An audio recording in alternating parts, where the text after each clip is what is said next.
Estos son los Tumor Talk en español. Es un esfuerzo del Journal of Neuro-Oncology, del Tumor Section, de aquí del AANS y el CNS, y también gracias a la colaboración de FLANC, que es la Federación Latinoamericana de Neurocirugía, que está aquí presente a través de la doctora Sonia Mejía. Esta es una noche mexicana, tenemos todos los panelistas con raíces en México. El paper que se va a discutir es acerca de los factores que se asocian a la larga sobrevida en pacientes con metástasis del sistema nervioso central. Muy buenas noches, es un placer presentar a los invitados especiales de la segunda edición de Latin American Tumor Talk. Tenemos al doctor Tomás Garzón Mufti, neurocirujano egresado de John Hopkins. Posteriormente realizó su fellowship en Thomas Jefferson, en Filadelfia, en School-Based Surgery. Actualmente está en UT Southwestern Medical Center en Dallas, Texas. También tenemos al doctor Carlos Romo, es neurólogo egresado de la University of Arkansas. Posteriormente realizó fellowship en John Hopkins y en el National Institute of Health. También tenemos a la doctora Sonia Mejía, que es neurocirujana oncóloga egresada del Instituto Nacional de Neurología y Neurocirugía en la Ciudad de México, con maestría en ciencias por la UNAM. Y al doctor Bernardo Cacho Díaz, neurooncólogo, realizó su residencia en el Instituto Nacional de Ciencias Médicas y Nutrición, Salvador Subirán. Realizó su subespecialidad en neurooncología y actualmente está en el Instituto Nacional de Cancerología. Sí. Muchísimas gracias. Vamos a darle paso al doctor Cacho, a quien queremos agradecerle, así como los demás panelistas de antemano, por aceptar esta invitación y presentar su trabajo. Esperamos pasar un buen momento esta noche. Hola, buenas tardes, noches para todos. Gracias por la invitación. Bien, muchísimas gracias. Thank you, Dr. Sheehan. Es mucho gusto, doctor Garzón, doctor Romo, doctora Mejía, si ustedes me lo permiten, empezar a platicar un poquito del background de dónde hicimos este estudio. Yo estoy en el Instituto Nacional de Cancerología, que es el centro de referencia más importante de México. Nuestro instituto pertenece a varias sociedades, incluyó ASCO, Global Cancer, SWOG, SNO, y este año cumplimos 75 años brindando atención a pacientes oncológicos, ¿no? Somos de los institutos o los hospitales que no hemos parado ahora en COVID. Todos los días hemos trabajado y pues todos los días los pacientes se atienden. Tenemos cerca de 150 camas y vemos más de 400,000 consultas al año. Entonces es un centro que es bastante grande, ¿no? Y la necesidad de la neurooncología empieza a finales del 2009 en México. Luego empezamos con cirugía oncológica, hemotoncología, radioterapia, imagenología, pero había la necesidad de incluir a la neurología y a la neurocirugía. Entonces, fui formado como neurooncólogo y creamos una unidad de neurooncología hace ya 10 años que incluye no solamente neurooncología, sino neurofisiología oncológica, neurocirugía oncológica, cirugía de columna tumoral, neuropsiquiatría, radioterapia, radiocirugía y todas las subespecialidades que en realidad en el instituto trabajamos casi todos como equipo. ¿Cuáles son nuestras líneas de investigación y de tratamiento? Pues principalmente tumores primarios.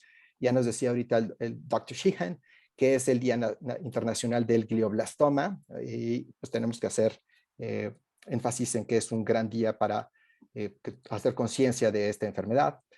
Y pues desafortunadamente también vemos muchas metástasis de sistema nerviocentral, más o menos vemos 10 pacientes con metástasis de sistema nerviocentral, más o menos vemos 10 pacientes con metástasis de sistema nerviocentral con respecto a un tumor primario. También tratamos la toxicidad del tratamiento y todas las manifestaciones, desde miastenia gravis, y hemos sido partícipes del MGTX, que como ustedes saben es el clinical trial más grande para ver si hacer timectomía no funciona en pacientes con miastenia gravis, y participamos en varios, hasta incluso en proyectos como el Checkmate.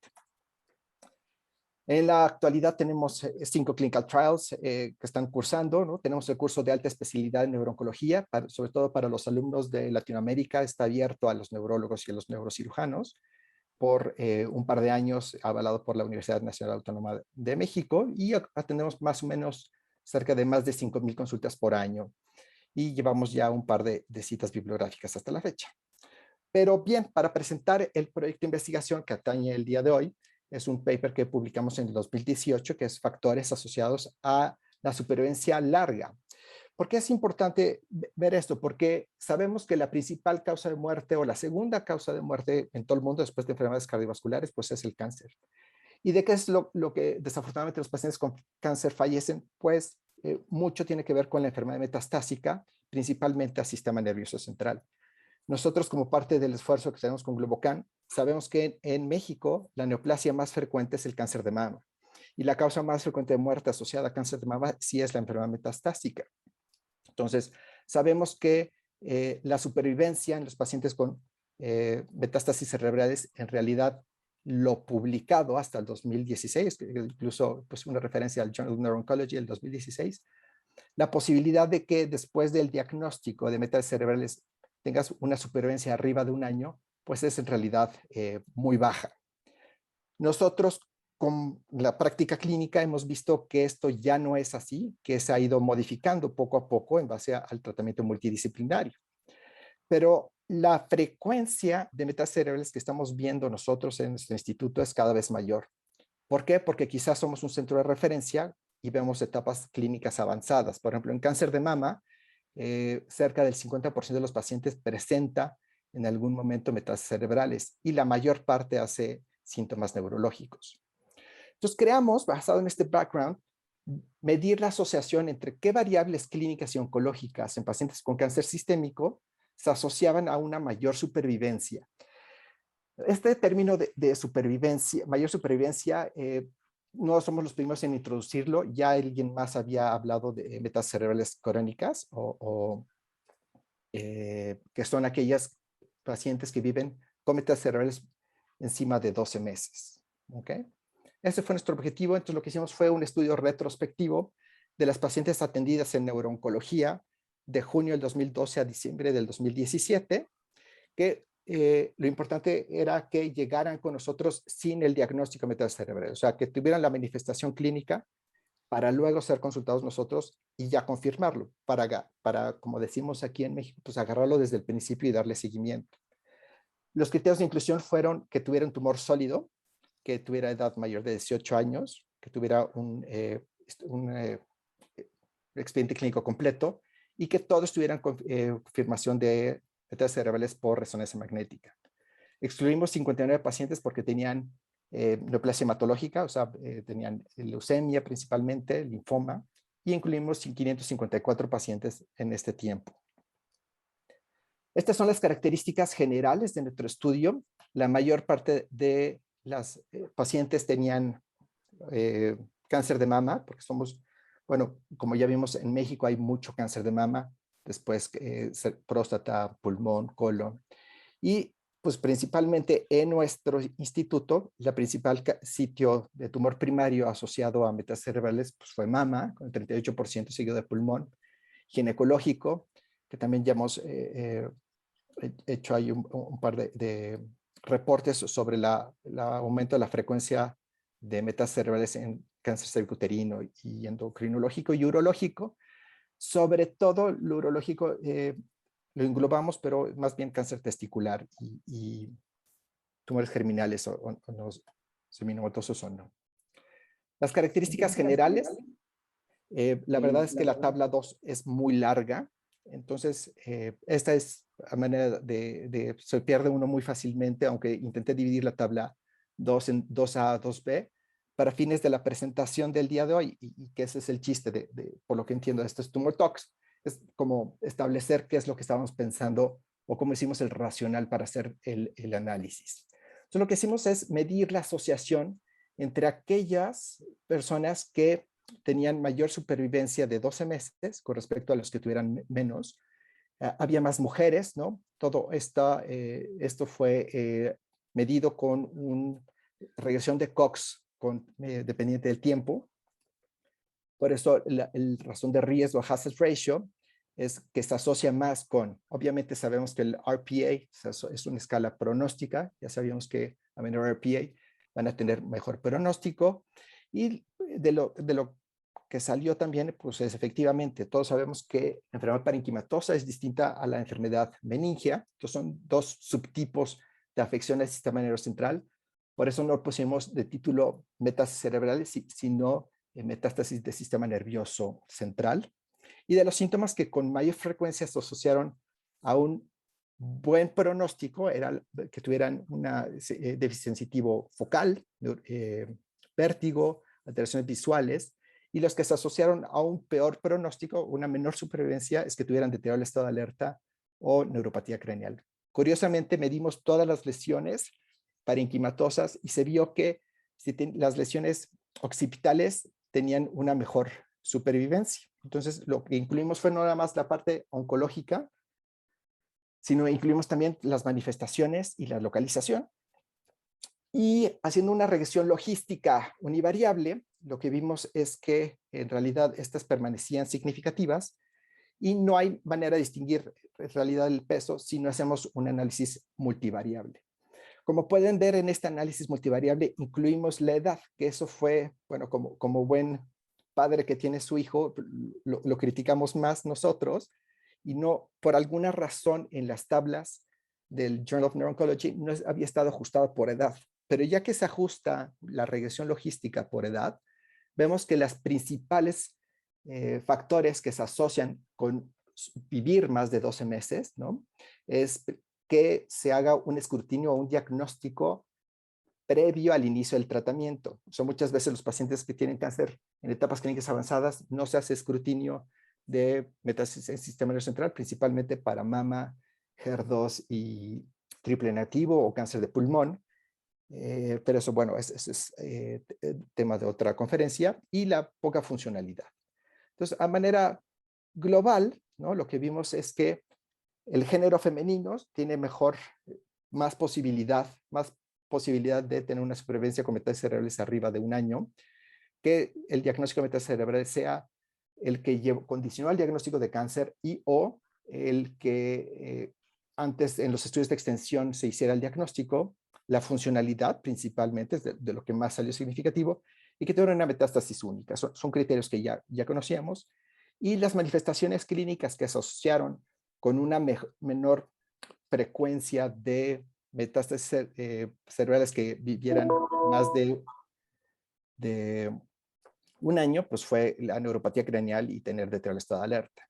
Entonces, comparando la primera gráfica que les puse con la probabilidad de supervivencia o la mediana de supervivencia, hemos visto que hay varias mejorías, ¿no? De una mejoría, una mediana de supervivencia total en una base publicada de 1953 pacientes, era de 6.4 meses a mediados del 2010 o el 2016 que fue publicado. Y en nuestro servicio en la unidad, pues tenemos una mediana de supervivencia que cada vez es mayor. Lo mismo que le pasa a varios de los tumores primarios del sistema nervioso central. En cuanto más estudian o entre mejor abordaje hay, pues los pacientes tienen un poco más de supervivencia, ¿no? Prácticamente el doble. A manera de conclusiones de nuestro proyecto es que en una corte retrospectiva de 554 pacientes con metástasis cerebrales, la mediana de supervivencia fue de 11 meses. Es importante, y esto se lo hacemos saber mucho a nuestros residentes, que hay que establecer la diferencia entre lo que es una metástasis parenquimatosa, una afección meningia, o tener afección en ambas. Y que también se tiene que subdividir por el tumor primario. Es distinto tener una metástasis cerebral de un ALK positivo en cáncer de pulmón, ¿no? Que responden bastante bien al tratamiento con TKI, que tener un triple negativo de cáncer de mama. Entonces, el estudio demostró que los 5 principales variables asociadas a una supervivencia por arriba de 12 meses es el género femenino, sobre todo esto asociado porque el tipo de neoplasias que vemos nosotros, que el diagnóstico de metástasis cerebrales haya sido tempranamente, que tengan una buena funcionalidad, que sea una metástasis única con localización occipital, y los factores que se asocian con una menor supervivencia a 12 meses, pues es que tuviera deterioro del estado de alerta o neuropatía craneal. Esto no sería posible si no fuera por la directiva de nuestro instituto, sobre todo el director general, el doctor Abelardo Meneses, el doctor Aarón González Enciso, nuestro subdirector, y en realidad neurooncología en el instituto no es una sola persona. Neurooncología es neurocirugía, guiada por el doctor Herbert Reyes, incluye a la doctora Icteria Garcilaso, Omar Navarro, que son los encargados de la clínica así como tal, pero tenemos neuropsiquiatras, tenemos oncólogos médicos, radioterapeutas, nuestra estimadísima enfermera, la señorita Texcocano, la parte molecular que le estamos trabajando día a día con la doctora Beckman y la doctora Arriaga, y pues la dirección de investigación que hacen que todo esto pueda ser posible. Yo con esto termino mi presentación para que podamos discutir y platicar los hallazgos que en este momento pude compartir con ustedes. Muchas gracias. Gracias, doctor Cacho. Doctor Garzón, por favor.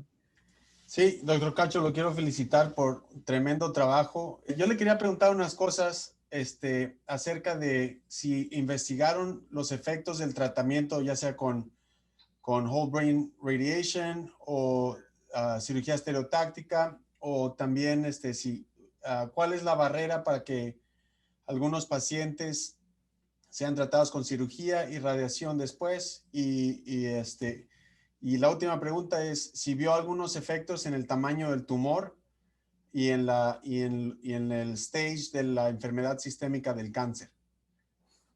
Ok. Sí, el instituto no contaba con LINAC hasta hace un año. Entonces no teníamos radiocirugía. Lo que se hacía era, seguramente ustedes sabrán, hacer con colimadores, hacer una radioterapia conformada, en especial aquellas personas que tuvieran metástasis, menos de 5 metástasis, con un tumor total menos de 3.5, como lo estándar. No era muy accesible hasta hace un par de años. Entonces, la mayor parte de estas pacientes recibieron radioterapia craneal total, a menos de que fuera una lesión única y que fuera accesible para el neurocirujano, que no estuviera en áreas elocuentes. Esos pues más avanzados. Entonces, sí, la etapa clínica avanzada, como les presenté, arriba de estadios clínicos 3, 4 en cáncer de mama, pues la mitad tenían metástasis cerebrales, ¿no? Ahorita tenemos pues, una base de datos de cerca de 6,000, 7,000 mujeres tratadas en los últimos 5 o 6 años, y en etapas tempranas, estamos incluyendo etapas tempranas, y es menor el porcentaje, es como 10%. Y la respuesta a tratamiento, la verdad es que pues no quiero sonar distinto, pero es mejor. O sea, el mexicano tolera un poco más la radiación o el daño asociado a radioterapia que lo reportado. Pero apenas lo estamos estudiando, ¿no? No puedo decir, ¿no? Sí, muy bien. Gracias por las respuestas. Y solo quiero resaltar algunos puntos que van a ser importantes en estudios futuros con esa riqueza de datos que tienen para explotar en el futuro. Yo creo que es bien importante, como usted dijo, correlacionar la etapa de cáncer sistémico. También a futuras comparaciones con la radioterapia, whole brain radiation versus la cirugía estereotáctica. Y es muy interesante la manera en que los pacientes han sido tratados con, como usted dijo, un mejor pronóstico comparado a otros artículos que han sido publicados previamente. Entonces, lo felicito por un gran trabajo y ojalá sigan habiendo más trabajos del INCAN y del Instituto de Neurocirugía. Así es. De hecho, es un gran comentario. Desde hace como 2 o 3 años, gracias a la doctora Mejía, el Instituto Nacional de Cancerología trabaja muy de la mano con el Instituto Nacional de Neurología y otras instituciones. Hemos creado un grupo que se llama GIMINO, que agrupa a todos los neurooncólogos de aquí de México, dirigido por la doctora Norma Arechiga. Y pues bueno, la parte de esto de trabajar juntos pues es muy importante para nosotros. Excelente, gracias. Creo preguntarle al doctor Cacho, ¿tomaron en cuenta las escalas de calidad de vida o es algo que están planeando hacer? Digo, porque justamente toda la visión que tenemos todos los de Neuronco es esta parte en la cual la calidad de vida y la expectativa de los pacientes son muy importantes, ¿no? Entonces sería como muy bueno relacionarlo con, o sea, no solamente con la sobrevida, sino evidentemente con cómo están viviendo estos pacientes. Y esto va con el comentario que decías, Bernardo, sobre que los mexicanos resistimos más, ¿no? Y que me parece muy interesante. Seguramente pues debe de haber algo ahí que lo explique. Pero justamente cómo influye en un país como el nuestro y en una institución como las nuestras, que al final de cuentas son instituciones privilegiadas, o sea, son institutos de salud, en las cuales sí la población es diferente a la que vemos en el resto del país. ¿Qué están planeando con la calidad de vida? O si vieron algo durante este estudio, están pensando hacer un proyecto con eso. ¿Cómo vamos con ahí? Gracias por la pregunta, doctor Mejía. Sí, efectivamente, el QLIQ C30 lo validamos al español mexicano apenas en el 2015 y el BN20 lo validó el servicio hace apenas un par de años. Entonces, apenas estamos trabajando, ya lo validamos, entonces lo estamos haciendo todos los días. El paciente entra y no nada más medimos Koch y Karnofsky, sino estamos haciendo más calidad de vida. Efectivamente, yo creo que la calidad de vida es indispensable, sobre todo en estas patologías cuya supervivencia es breve. Muchas gracias, doctor Cacho. No sé si hay alguna otra pregunta, pero yo tengo una pregunta, es una curiosidad, tal vez un poco más neuroquirúrgica, no sé. Hace poco leí un estudio donde comparaban la resección que hacen de las metástasis en bloque versus las que hacen en piecemeal, versus cuando la sacan con normalidad, y encontraban unas diferencias en enfermedad leptomeningia. Y no sé si en este caso ustedes han notado algo en su práctica, um, en la práctica de los neurocirujanos o los neurooncólogos, si es que ustedes creen que puede haber alguna diferencia o no con respecto a eso. Yo creo que es una buena pregunta para el doctor Garzón o la doctora Mejía. Doctora Mejía, ¿quiere ir primero? Adelante, doctor, por favor. Bueno, efectivamente, si es posible sacar la metástasis sin romper la pared de la metástasis, las chances de recurrencia local de la metástasis o de recurrencia leptomeningia son menores. Una cosa que estamos haciendo que se ha hecho en otros lugares para prevenir este riesgo es con radiocirugía preoperatoria, que aparte de mejorar el pronóstico, también aumenta, hace más fácil cuando uno está contorneando la metástasis en el sistema de radiocirugía. La cavidad es muy clara, saber dónde está el tumor comparado cuando está después de la cirugía, donde tienes resaltamiento por el contraste de la dura madre y de toda la cicatrización de la cirugía. Entonces, de esa manera esterilizas, entre comillas, el sitio de resección, y en muchas de estas metástasis, que puede ser que sean muy suaves o la consistencia no sea buena para resección en bloque, eso ayuda para disminuir la recurrencia local y la recurrencia leptomeningia. Gracias, doctor Garzón. Yo nomás quería también dar las gracias al doctor Cacho por el gran trabajo de investigación y a Henry por invitarme a participar hoy. También tenía algunas preguntas y algunos comentarios. Parte de las cosas que me parecieron más interesantes o sorprendentes, quiero decir, sobre el estudio fue la afectación de pares craneales como un factor pronóstico. Y quisiera preguntar sobre eso y sobre el hecho de que las mujeres tienden a tener un mejor pronóstico, y si ustedes tienen alguna hipótesis por qué estos dos factores resultaron ser pronósticos cuando no son los más clásicos o los que generalmente pensamos cuando estamos estadificando el factor de riesgo. Claro. Esas dos preguntas, si quieren contestar, y luego tengo también otros comentarios. Bueno, muchas gracias. Sí, tenemos una teoría de la neuropatía craneal Una de ellas es que tiene más afección leptomeningia, bueno, más carcinomatosis, y entonces, de hecho, ya es un factor conocido que se asocia más a eso. Quizás por eso a la hora de hacer el análisis multivariable, se eliminó carcinomatosis y quedó en neuropatía craneal. Y la segunda es que las mujeres tienden a tener una mejor supervivencia. En realidad yo creo que es un sesgo de selección, porque vemos mucho más mujeres, porque vemos mucho más cáncer de mama y porque hay más terapias dirigidas, sobre todo para HER2. Leo aquí una pregunta que si hay células o proteínas de cáncer más activo en las mujeres que en los hombres. No, en realidad no se ha demostrado eso. Yo creo que es un sesgo, es un bias ahí de selección que se cruzó y al ajustarlo se mantuvo eficiente. Vamos a hacer el subanálisis en solo cáncer de mama, en solo cáncer de pulmón y ver si permanece esta alta asociación. Muy buena pregunta. Muchas gracias. Gracias. Y nada más los otros comentarios que tenía parte de mi investigación cuando estaba haciendo la subespecialidad era cuestiones de farmacokinética y el gran problema que tenemos cuando vemos que hay muchos pacientes que están respondiendo en sus tumores sistémicos con quimioterapia que funciona, pero que tienen relapsos en el sistema nervioso central. Y nuestra teoría es que gran parte es porque esas quimioterapias tienen muy poca penetración a través de la barrera hematoencefálica. Y no sé si ustedes observaron eso en parte de sus estudios y si relacionado a esta misma pregunta, si ustedes utilizan terapias sistémicas para tratar tanto enfermedad leptomeningia como metástasis sólidas intraparenquimales.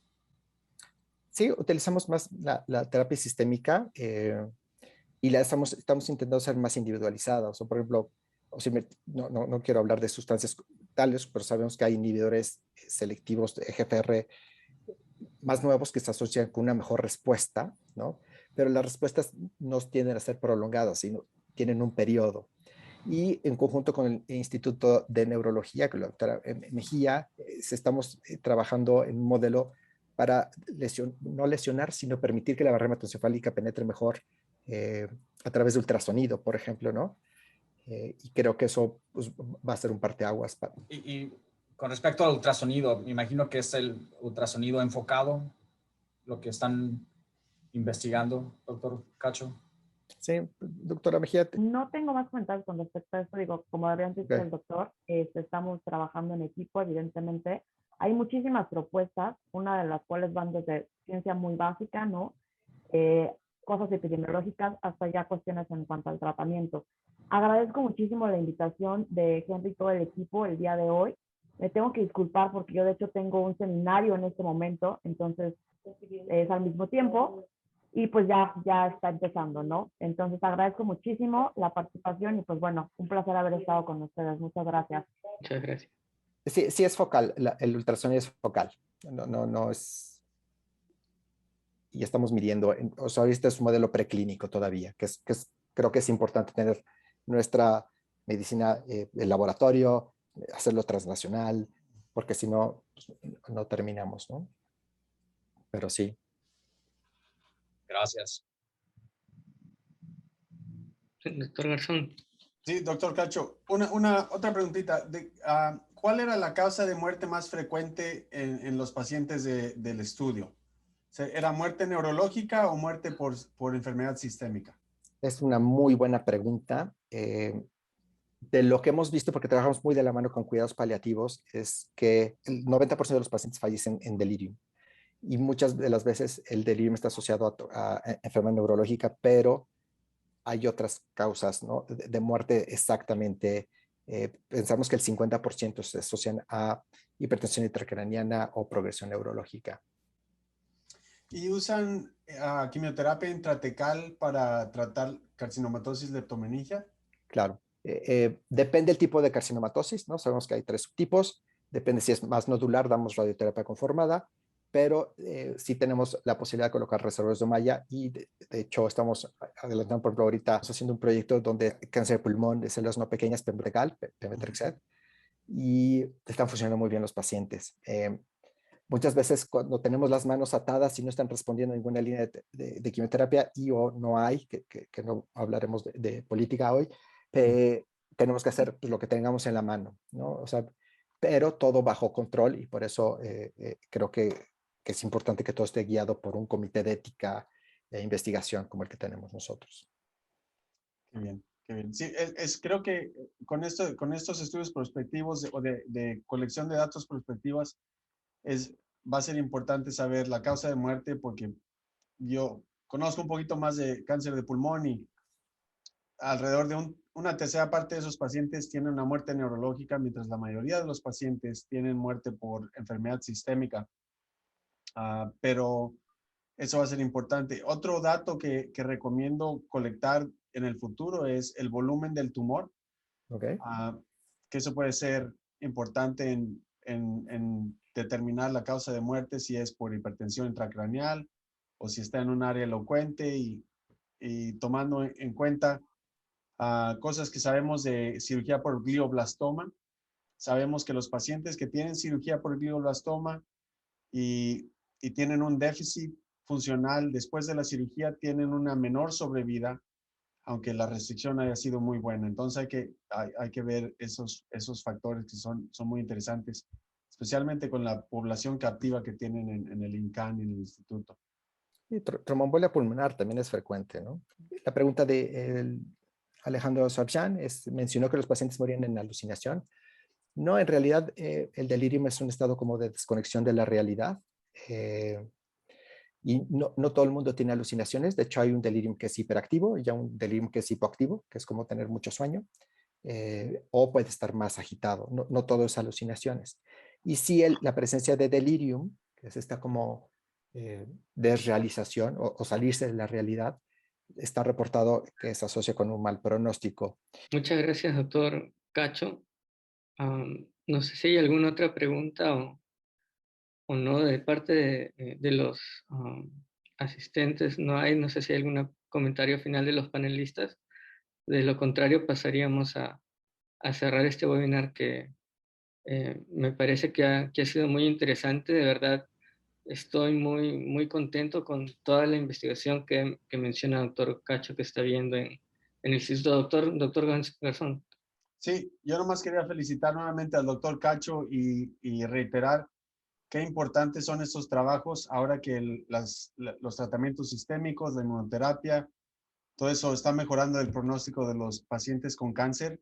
Vamos a tener que tratar a más pacientes con metástasis cerebrales y muchos de los cuales estamos viendo con enfermedad sistémica controlada para darles una vida más larga y de mejor calidad.